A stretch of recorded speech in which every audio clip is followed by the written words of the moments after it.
कुछ लोग गुलाबों की तरह होते हैं, जैसे कि आपका नाम लेते ही हमारे इर्द गिर्द खुशबू फैल जाती है।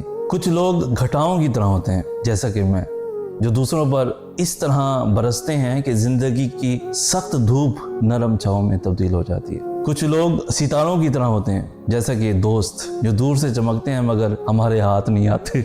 कुछ लोग घरों की तरह होते हैं, जो चाहे हमसे कितनी दूर ही क्यों ना हो, दिल उनकी रूह में सिमट जाने के लिए बेचैन रहते हैं। कुछ लोग खतरों की तरह होते हैं, जैसे कि रिश्तेदार जिन्हें बार बार पढ़ कर भी दिल नहीं बढ़ता और दिल चाहता है कि हमेशा हमारे पास रहे।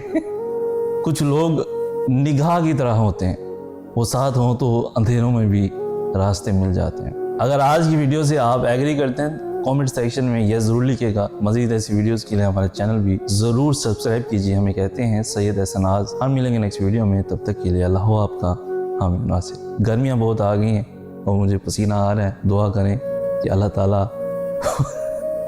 ये गर्मियाँ इतना ज़्यादा ना दे कि हम जो है ना वीडियो भी ना बना सकें आपके लिए। ठीक है, जज़ाकल्लाह खैर, अपना ख्याल रखिए। अल्लाह हाफ़िज़।